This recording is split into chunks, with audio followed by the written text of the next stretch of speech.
کہ آؤ پھر شاہ عبد القادر جیلانی کا جب اتنا بڑا مرتبہ ہے کہ حضرت خضر علیہ السلام ان کو دیکھنے کے لیے جا رہے ہیں، اور شیخ شاہ عبد القادر جیلانی کا اتنا بڑا مرتبہ ہے کہ حضرت خضر سے بھی بڑا مقام و مرتبہ ہے، اور ایک آدمی ان کو اٹھانے کے لیے آ رہا ہے تو اللہ تعالیٰ آسمان سے آوازیں لگا رہا ہے، اور ولیوں کا ڈائریکٹ اللہ تعالیٰ سے رابطہ ہے اور اللہ تعالیٰ سے باتیں ہو رہی ہیں، تو پھر اپنی کوئی فریاد کرنا ہے، کوئی دکھ سنانا ہے، کچھ مانگنا ہے تو انہی ولیوں کے پاس آؤ، انہی پیروں سے دعائیں کرو۔ تو یہ جو انہوں نے شرک کا کاروبار کر کے رکھا ہوا ہے، اس کاروبار کی ڈیمانڈ پیدا کرنے کے لیے اور اس کی مارکیٹنگ کرنے کے لیے یہ ساری کہانیاں گڑھی جاتی ہیں۔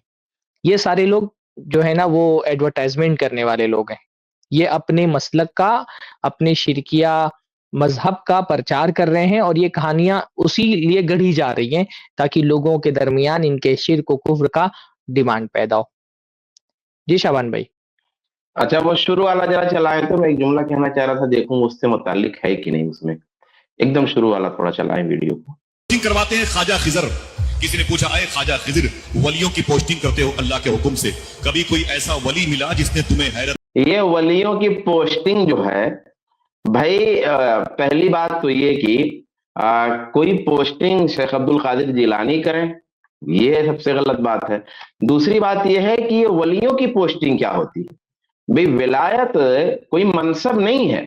نبوت کی طرح ولایت کوئی منصب نہیں ہے جو اس طرح عطا کیا جاتا ہو جس طرح نبوت عطا کی جاتی ہے۔ بھی ولایت کیا ہے؟ انسان ایمان والا ہے، نیک عمل کر رہا ہے،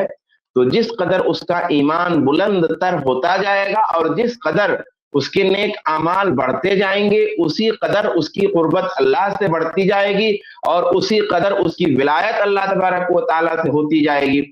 یہ ہے ولی ہونا، یہ ہے ولایت، نہ کہ یہ کوئی پوسٹنگ ہے، کوئی منصب ہے، کوئی عہدہ ہے جو اللہ تبارک و تعالیٰ کی طرف سے کسی کو دیا جاتا ہے، منتخب ہوتا ہے، یا یہ کہ اللہ تبارک و تعالیٰ نے اس منصب کا اختیار شیخ عبد القادر جیلانی کو یا کسی اور کو عطا کر رکھا ہے اور وہ یہ پوسٹ بانٹتے ہیں۔ ہاں نبوت ہے، نبوت کوئی کسبی چیز نہیں ہے، کوئی آدمی چاہے جیسا ایمان والا ہو جائے، چاہے جیسے نیک اعمال کرے، چاہے جیسی عقیدت اور محبت اس کے یہاں ہو، لیکن اس ایمان، عقیدت اور عمل کی وجہ سے وہ کسی بھی درجے میں ہو کہ کوئی نبی ہو جائے، کسی کو نبوت مل جائے، ایسا نہیں ہو سکتا۔ نبوت اللہ تبارک و تعالیٰ کی طرف سے ایک منصب ہے، اللہ تبارک و تعالیٰ اپنے بندوں میں سے جسے چاہتا ہے منتخب کرتا ہے اور اس کو یہ منصب دیتا ہے، اور یہ منصب ایک جو ہے مقام پر جا کر کے رسول گرامی صلی اللہ علیہ وسلم کے مقام پہ جا کر کے منصب ختم ہو جاتا ہے۔ لیکن یہ لوگ نبوت کے مقابلے میں ولایت کا ایک منصب بنا کے رکھے ہوئے ہیں اور اس کو تقسیم کیا جاتا ہے، اس کو اب تک بانٹ رہے ہیں، حتیٰ کہ انہوں نے ایک بار میں نے اسی اسٹریم میں اس بات کو عرض کیا تھا کہ انہوں نے یہ بھی کہا کہ نبی کے اندر جو دو اوصاف ہوتے ہیں، ایک نبوت کی صفت ہوتی ہے، ایک ولایت کی صفت ہوتی ہے، تو نبی کے اندر بھی کوئی بھی نبی ہو اس کی جو ولایت کی صفت ہے وہ نبوت کی صفت سے اعلیٰ ہے۔ یہ صرف اس لیے ہے کہ یہ جو کاروبار انہوں نے ولایت اور ولی اور اولیاء کے نام پہ جاری رکھا ہے، اس کے لیے جواز بخش سکیں۔ ہم کو کہتے ہیں ولی کے منکر ہو، ہم کو کہتے ہیں ولایت کے منکر ہو۔ یقیناً جس ولی کو تم مانتے ہو اور جس ولایت کو تم مانتے ہو نبوت کے برابر یا نبوت کے مساوی یا نبوت کے پہلو بپہلو، ہم اس ولایت اور اس ولی کے منکر ہیں۔ ولی تو ہم یہ سمجھتے ہیں کہ بندہ ایمان والا ہو، بندہ نیک عمل والا ہو، جس درجے میں اس کا ایمان و عمل ہوگا اسی درجے میں اسے اللہ کی ولایت ملتی جائے گی، حاصل ہوتی جائے گی۔ رہا یہ کہ نبوت کے پہلو بپہلو ولایت کوئی منصب ہے، کوئی پراسرار چیز ہے، کوئی خفیہ چیز ہے، اور اس کو کبھی خضر بانٹتے ہیں، کبھی شیخ عبد القادر جیلانی بانٹتے ہیں، کبھی اللہ تعالیٰ بانٹتا ہے اور لوگوں کو دیتا ہے نبوت کی طرح، تو یہ انتہائی لغو ہے اور انتہائی بے بنیاد بات ہے۔ اور اصل میں ان لوگوں نے نا ولایت کا ایک کنسپٹ جو ہے انہوں نے جمع کر کے رکھا ہوا۔ جی اصل میں شعبان بھائی ان لوگوں نے اس کو باقاعدہ منصب بنایا ہوا ہے۔ وہ دیکھو ایک قوالی میں ایک شعر ہمارے یہاں بہت چلتا ہے، سب اپنے اپنے ملک کے ہیں چیف منسٹر، بغداد میں بیٹھا ہے ان کا پرائم منسٹر۔ تو ان لوگوں نے بانٹا ہوا ہے۔ آپ صوفیہ کی کتابوں میں دیکھیں گے تو وہ باقاعدہ غوث، قطب، ابدال، اوتاد، نجبا، نقبا، یہ سارے منصب انہوں نے رکھے ہوئے ہیں۔ ان کے حساب سے دنیا میں صرف ایک غوث ہوتا ہے جس کا ڈائریکٹ اللہ تعالیٰ سے تعلق ہوتا ہے، پھر اس کے بعد اس کے نیچے آتے ہیں اوتاد، تو اوتاد وہ کہتے ہیں کہ جو ہے نا وہ 4 اوتاد ہوتے ہیں دنیا میں بیک وقت، چاروں کونوں پر دنیا کے 4 اوتاد ہوتے ہیں، اور پھر دنیا کے اندر نا 2 قطب ہوتے ہیں، اور ایک وقت میں دنیا کے اندر 70 سے 40 تک جو ہے وہ ابدال ہوتے ہیں، پھر اس کے بعد کچھ نجبا ہوتے ہیں، پھر اس کے بعد کچھ نقبا ہوتے ہیں، نقبا سب سے زیادہ ہوتے ہیں، 300 کے قریب نقبا ہو سکتے ہیں، اور ان کے سب کے کام بھی بانٹ کر کے رکھے ہیں کہ بھائی غوث جو ہے اس کا اللہ تعالیٰ سے ڈائریکٹ تعلق ہوتا ہے، تو وہ اللہ تعالیٰ سے رابطہ کرتا ہے، قطب جو ہے وہ دنیا کا نظام اور روحانی سلسلے اور بادشاہوں اور قوموں سے متعلق جو تصرفات ہوتے ہیں وہ قطب سنبھالتے ہیں، اور ابدال جو ہے ان کا کام بلاؤں اور مصیبتوں کو دور کرنا ہوتا ہے، اور ابدال میں سے جیسے کوئی ایک مرتا ہے تو دوسرا پیدا ہو جاتا ہے۔ اوتاد جو ہوتے ہیں وہ مشرق مغرب اور شمال اور جنوب، شہر کے چاروں طرف وہ پھیلے ہوئے ہوتے ہیں اور وہ شہروں کی حفاظت کرتے ہیں، اور جو نجبا ہوتے ہیں وہ لوگوں کے ذاتی مسائل رزق وغیرہ میں مدد کرتے ہیں، اور جو نقبہ ہوتے ہیں وہ شہروں کی حفاظت کرتے ہیں۔ تو انہوں نے باقاعدہ ایک منسٹری قائم کی ہوئی ہے اولیاء اللہ کی، جو اس نے کہا نا کہ جو ولیوں کی پوسٹنگ کرتے ہیں، تو انہوں نے واقعتاً ولیوں کی ایک منسٹری قائم کی ہوئی ہے، اور ہر ولی کو جو ہے نا وہ ابھی جلدی میں کہاں گیا ہوا تھا، مہاراشٹر میں ایک علاقہ ہے پاتری، تو پاتری میں گیا ہوا تھا، تو وہاں کے لوگوں نے بتایا کہ وہاں پر یہ بات مشہور ہے کہ یہاں پر ایک قطب اور پیدا ہونے رہ گئے، اتنے سارے اولیاء کا مزار ہے، اگر ایک قطب اور پیدا کیے گئے ہوتے تو یہاں پر حج بھی ہو سکتا تھا۔ وہاں پہ مشہور ہے لوگوں کے درمیان میں کہ اگر ایک قطب کا مزار اور یہاں پر ہو جاتا تو پھر حج کرنے کے لیے مکہ جانے کی ضرورت نہیں تھی، یہیں پر حج بھی ہو جاتا۔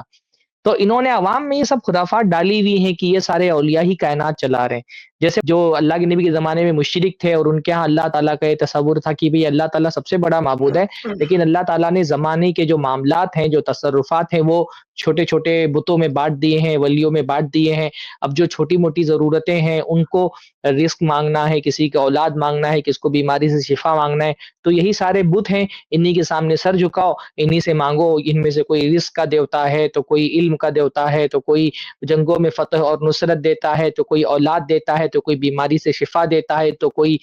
فقیر کو غنی کر دیتا ہے۔ یہ سارے مناصب انہوں نے اس لیے بانٹ دیے تھے کہ بندہ پھر اپنی چھوٹی موٹی جو زندگی بھر کی ضرورتیں ہوتی تھیں وہ اللہ کے سامنے نہیں مانگتا تھا، وہ انہی بتوں کے سامنے مانگتا تھا۔ تو ان بریلویوں نے بھی وہی کام کیا جو مکہ کے مشرکین نے کیا تھا کہ یہ سارے جو دنیا کے امور ہیں جن میں بندے کو جب ضرورت مند ہوتا ہے اور حاجت اس کو کوئی پیش آتی ہے تو اللہ کے سامنے سر جھکاتا ہے، تو اس نے لوگوں نے یہ بانٹ دیا کہ بھائی دیکھو لڑکا جو ہے فلاں جگہ ملے گا، لڑکی جو ہے فلاں جگہ ملے گی۔ ابھی میں احمد آباد گیا ہوا تھا، وہاں ایک بہت مشہور مزار ہے شاہ عالم کا مزار، تو شاہ عالم کا مزار کے بارے میں مشہور ہے کہ اگر کسی کو لڑکا چاہیے تو شاہ عالم کے مزار پہ جاؤ، اور احمد آباد میں ایک مزار اور ہے، ان کا نام مجھے یاد نہیں آ رہا، وہ کوئی صوفی بزرگ ہے، تو ان کے بارے میں یہ ہے کہ اگر لڑکی چاہیے تو ان کے مزار پہ جاؤ۔ شاہ عالم جو ہے وہ لڑکا دیتے ہیں اور جو دوسرا ایک پیر ہے وہ لڑکی دیتے ہیں، تو شاہ عالم کے مزار پہ تو بہت یعنی ایک جینڈر ڈسکریمنیشن کا ایک حوالہ یہ بھی ہمارے یہاں پر کہ شاہ عالم کیونکہ لڑکا دیتے ہیں تو لڑکے جہاں پہ لڑکے ملتے ہیں مزار پہ وہاں خوب بھیڑ اور خوب چکا چوند اور خوب چمک دمک لگی رہتی ہے، اور جو بیچارے لڑکی دینے والے پیر ہیں ان کے مزار پہ کوئی جاتا نہیں، ان کو کوئی پوچھتا نہیں ہے۔ تو انہوں نے یہ ذہنوں میں لوگوں کے ڈال دیا ہے کہ بھائی یہ جو ولی ہے، حتیٰ کہ میں نے ڈاکٹر اسرار صاحب کو کہتے ہوئے سنا ہے، ابھی میں انشاءاللہ اگر موقع ملا تو کلپ میں آپ کے سامنے پیش کروں گا کہ جو اللہ کے نیک ولی ہوتے ہیں، بزرگ ہوتے ہیں، وہ انہوں نے ایک پروگرام میں کہا، انہوں نے کہا تھا کہ جو اللہ کے ولی ہوتے ہیں وہ وفات کے بعد ملائکہ کے طبقے اسفل میں شامل ہو جاتے ہیں، جیسے ملائکہ اللہ تعالیٰ نے طے کیے ہوئے ہیں دنیا کے کچھ انتظامات و انصرامات کرنے کے لیے، تو یہ بات میں نے وائمسی میدان میں ہاں مجھے پتا ہے کہ آپ وائمسی میدان کو سننے گئے تھے، اس لیے میں نے آپ کا حوالہ دیا کہ ڈاکٹر اسرار جیسے لوگ یہ کہہ رہے ہیں کہ جو اللہ کے ولی ہوتے ہیں وہ مرنے کے بعد ملائکہ کے طبقہ اسفل میں شامل ہو جاتے ہیں، یعنی جیسے ملائکہ کے ہاتھ میں اللہ تعالیٰ نے کچھ انتظامات انصرامات رکھے ہیں تو یہ ولی بھی مرنے کے بعد کچھ انتظامات و انصرامات دنیا کے کرنے لگتے ہیں۔ تو انہوں نے باقاعدہ ولیوں کی ایک منسٹری بنائی ہوئی ہے اور ان کے حساب سے ولی دنیا میں یہ سارے کام کرتے ہیں، الگ الگ کام ان کے سپرد کیے ہوئے ہیں تاکہ لوگ اپنی حاجتوں میں ان سے سوال کریں، ان کے سامنے ہاتھ پھیلائیں، ان کے سامنے اپنی جھولی پھیلائیں، انہی سے دعائیں کریں۔ ابھی موقع ملا تو ڈاکٹر اسرار کی وہ کلپ بھی میں بھیجتا ہوں انشاءاللہ تعالی، اس کو بھی چلا دیں تاکہ بے دلیل نہ رہ جائے۔ اس میں ایک روٹی والا پیر آیا ہے، روٹی والا پیر، تو روٹی والا کا 3 روٹی لگائیے تو بچی اور شاید 4 یا 5 روٹی لگائیے تو لڑکا ایک درخت ہے، اس میں جو ہے 3 روٹی لگائیے تو لڑکی ملے گی, اور 4 یا 5 روٹی لگائیے اس کو لگا دیجیے تو لڑکا ملے گا. اب آپ سوچ لیجیے نا کہ کس طرح مشرکین والا پورا کنسپٹ ہے, تصور ہے مرچی لگانے والا. ایک ملا, وہ کیسے؟ تو خواجہ خضر کہتے ہیں میں زمین سے اڑا تو سوچا کہ عالم لاہوت, جبروت, ہاہوت ہو لوں, لیکن جب میں اڑا نا تو جہاں سے دنیا ختم ہوتی ہے اس کے آخری کنارے پر ایک ٹاپو پر, جزیرے پر ایک آدمی چادر اوڑھے لیٹا ہوا. میں نیچے اترا, میں سمجھ گیا یہ کوئی اللہ کا ولی ہے, اللہ کا ولی ہے. میں نے کہا اٹھ, یہاں کوئی عام انسان نہیں آ پائے گا, تو آ گیا ہے تو سو رہا ہے. اللہ کے ولی ہو, محنت کرو محنت کرو. یہ کیا سوتے ہو یار, یہ دنیا سونے کی, اٹھ. خواجہ خضر کہتے ہیں اللہ کی بارگاہ سے آواز آئی, اے خضر سنبھل کے سنبھل کے سنبھل. میں نے کہا میرے مولا یہ کون ہے؟ آواز آئی, سن خضر, تو جس سے محبت کرتا ہے وہ میں ہوں, اور میں جس سے محبت کرتا ہوں یہ وہ ہے, اس کا نام شیخ عبد القادر جیلانی ہے. اچھا یہ کتنا بڑا گپ ہے, بغیر کسی حوالہ کے, بغیر کسی استناد کی کتنی بڑی بڑی چھوڑ رہے ہیں عبد القادر جیلانی رحمہ اللہ کے تعلق سے. حالانکہ ان کا جب بار بار نام آتا ہے تو ہم وضاحت کرتے رہتے ہیں کہ ہمارے جو اسلاف نے لکھا ہے ان کے بارے میں کہ یہ سلف کے عقیدے پر تھے, لیکن ان کے تعلق سے ایسی جھوٹی کرامات, جھوٹے واقعات لوگوں نے بیان کر دیے ہیں. اصل میں کسی بھی شخصیت کے اندر نا غلو نہیں کرنا چاہیے. اللہ کے نبی صلی اللہ علیہ وسلم کی ایک حدیث ہے, بڑی پیاری حدیث ہے, سنن نسائی, سنن ترمذی وغیرہ میں موجود ہے. آپ صلی اللہ علیہ وسلم فرماتے ہیں کہ ایاکم والغلو وفی الدین, کہ دین میں غلو کرنے سے بچو. فإنما أهلك من كان قبلكم الغلو فی الدین, تم سے پہلے جو لوگ ہلاک و برباد ہو گئے وجہ یہ تھی کہ وہ دین میں غلو کرتے تھے. تو جو شرک کا کاروبار اتنا بڑا دکھ رہا ہے, یہ کرامتوں کے نام پہ جو جھوٹے واقعات ہیں, یعنی بہت بڑا فساد آپ دیکھیں گے تو اس کے پیچھے کیا ہے؟ اس کے پیچھے غلو ہے, خاص طور سے شخصیات کے مقام و مرتبے میں غلو, ولایت کے نام پہ ان کے اندر غلو کرنا. نہ صرف انبیاء علیہ السلام بلکہ ان سے بھی بڑے مقام پہ, یعنی جو معجزات یا جو تصرفات یا کہہ لیجئے جو طاقت اللہ تعالیٰ نے انبیاء علیہ السلام کو بھی نہیں دی ہیں, وہ یہ حضرات ولایت کے نام پر اپنے اولیاء کے اندر جو ہے مانتے ہیں. تو یہ سب غلو کا نتیجہ ہے. اس کلپ کی فل ویڈیو دیکھنے کے لیے ہمارے چینل پر ضرور آئیں. آئی پلس ٹی وی نے ایک نیا یوٹیوب چینل شروع کیا ہے جس کا نام ہے آئی پلس ٹی وی اختلاف کا حل. اس چینل پر صرف اختلافی مسائل پر ویڈیوز آئے گی, لیکن دلائل کے ساتھ اور بھائی چارگی کے ساتھ. آپ کو میں دعوت دیتا ہوں کہ آپ بھی ہمارے اس چینل کو سبسکرائب کریں, ہماری ویڈیوز کو شیئر کریں اور نوٹیفیکیشن آئیکن کو آل سلیکٹ کریں تاکہ آپ کو ہماری ویڈیوز کا نوٹیفیکیشن مل سکے. جزاک اللہ خیر, والسلام علیکم ورحمۃ اللہ.